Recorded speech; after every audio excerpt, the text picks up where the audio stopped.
about the rest of the season? Yeah, we're just taking everything week by week. We can't control anything, other than our own play. So just focusing on next Saturday. Is there anything you can put your thumb on why you guys have struggled against top 10 teams? No, I don't think there's anything I can think of off the top of my head. Those are big games that just haven't been going our way, and something we need to correct. Something we will go forward. The way the offense was able to kind of work things out the last 2.5 quarters, despite the losses, do you take it away as like kind of building some kind of confidence going forward? Yeah, definitely there's some good things to pull from that game. There's some disappointing things, but the way the offense played at times, there were definitely some things that worked well, and just the way the team fought in general and fought to the bitter end. Those are things you can carry over to next week. Your head coach just pretty bluntly got on somebody that called out Ronnie Bell on social media. What's your personal approach to whatever it might be, Twitter or whatever, after games like that? Yeah, I stay off social media. I'm not really active on it as much as I can. I just don't believe that that's the place to do it, and especially with Ronnie, that kid played his heart out, and I see him work every single day, and I love him, we love him, we always have his back here. Did you have a specific message to him after the game? Like console him in any way? I saw him for a little bit, and I just told him that. I honestly don't remember what we said, just kind of picking each other up with that, but no, he's doing well, and he'll be ready to go for this week. With to kind of follow up on an earlier question, with some of the goals, having taken a hit, saying the next game is important, that makes sense for a captain and senior, but for younger guys, do you have a message? Do you try to drill that in, like, don't worry about the Big Ten championship when, all you can do is try to beat Notre Dame? Or? Exactly, like you hit it right there.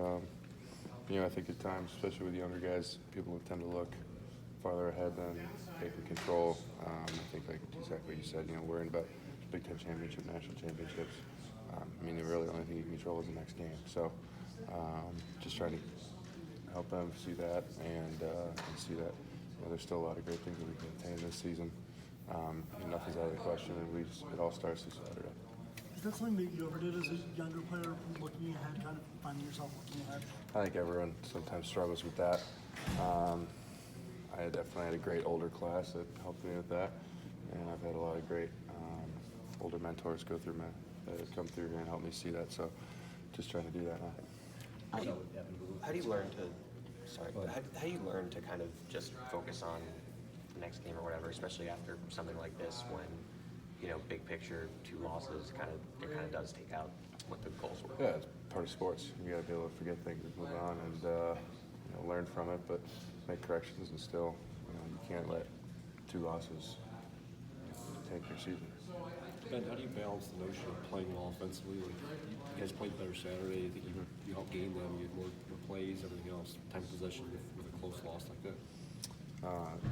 Yeah, sorry, could you repeat that? How do you balance the idea of playing better offensively like you guys did with a close loss in the road like that? Yeah, it's tough. Like I mentioned earlier, obviously you want every game to come out your way, especially those big ones. But if you want to pull positive, there were a lot of positive things on offense that we were able to do. And we had a ton of yards gained, some good success there at the end.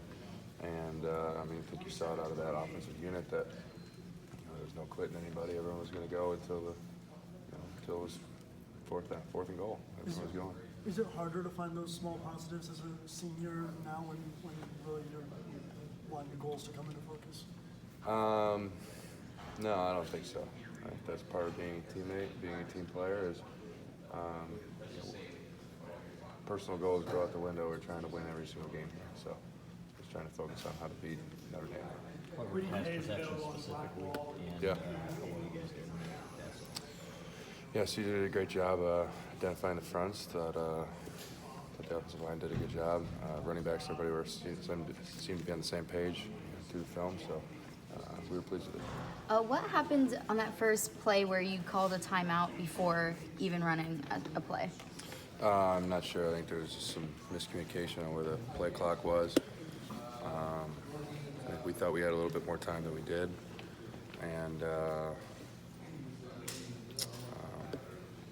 of a sudden looked up and there was no time left on the play clock. So. What do you see in Notre Dame? Yeah, they've got an impressive team, and they've had a good season so far. Sorry, and their linebackers are fast. They got a good defensive front, so it'll be a good challenge for us. How familiar are you guys as players with, the rivalry history between Michigan and Notre Dame, particularly some of the more recent things like the under the lights game and things like that? I think there's a good knowledge of the rivalry base. I've been to the last Notre Dame game that Michigan played, and I was at, not the one that we obviously played last year, but the one before. We were there, and I realize now how that sounds, so don't quote me on that one. I was there for that one. But no, it's a historic rivalry. I think everybody loves the idea of Michigan and Notre Dame playing. And I heard that we were going to start that series up again. I don't even know how many years this is going to go on for, but I loved it. I love that those two historic programs are going to play again, so I was looking forward to this game. Coach Warner talked about how basically the blocking schemes are kind of a little bit different, obviously, in 11 versus 12, just based on the defensive looks you're getting. How has that been an adjustment for you, and what have you seen from some of the defensive looks that's been different this year? Yeah, we're definitely playing a little bit more with personnel and formations and stuff, so it does give us different looks up front, and I think we do a good job as O-line, especially Caesar, and identifying where we need to be and just setting everybody up from there.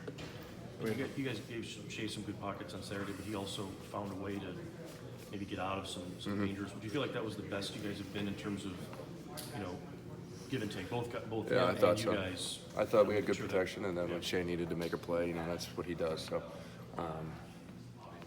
like you said, I think that was probably our best example Best of been this season, you think? working with it. Yeah. You mentioned not being on social media much. When you see younger guys or teammates who are, do you ever try to encourage them not to? Maybe instead of losing battle? It's a losing battle. I definitely do sometimes, but no, never gonna tell a guy to not be on Twitter or Instagram, whatever. That's their choice. But definitely don't read into it as much as some people do. There's a lot of people out there with opinions, and sometimes the loudest voice in the room isn't always the right one. So just trying to keep their head on straight with that. But I think most people do a good job of it.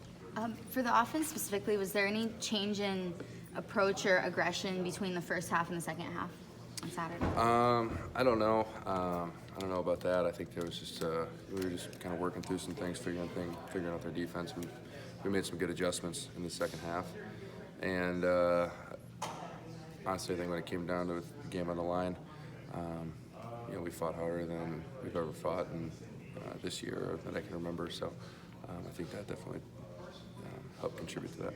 To kind of follow up on that, when you look at what you guys were able to get going offensively at Penn State and to a lesser extent at Wisconsin, how do you start stronger or kind of bottle what you guys did when you were doing well there and not start so slow? I think there's times where I think we fight well when our backs are against the wall, but we can't keep letting that be a trend of us falling behind and having to come back. And there's times where we got to start fast and just it's a challenge on offense always to start fast and continue that throughout the game. We saw that in Illinois when we started fast and then kind of dwindled for a little bit in the third quarter and then came back.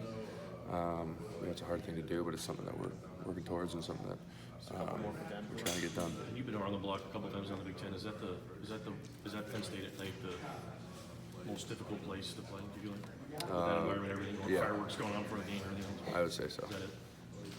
How do you manage expectations? Notre Dame and Michigan both, come into seasons, with a lot of expectations every year. High rankings and such. How do you guys manage that going into the season and, as things evolve?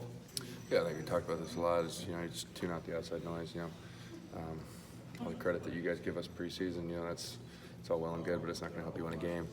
And they had a lot of preseason accolades, and as did we. And these are good. It's two historic programs that are both very good teams. We're going to go, and we'll meet here on Saturday. So the expectations, preseason expectations. We're 2/3, halfway through the season by now. I think those are either proven or not, and it just comes down to this week. Warner was in here last week talking to us about being on the other sideline.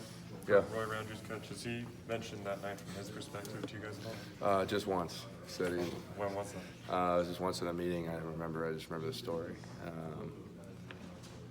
I forget how it even came up, but it came up that he thought it was funny how he was coaching at Notre Dame and Roy Roundtree caught the touchdown to beat him, and then all of a sudden everyone's working together. But he said, said he saw the ball go up, and he said he basically knew his game from there. So just an interesting perspective on it. Good.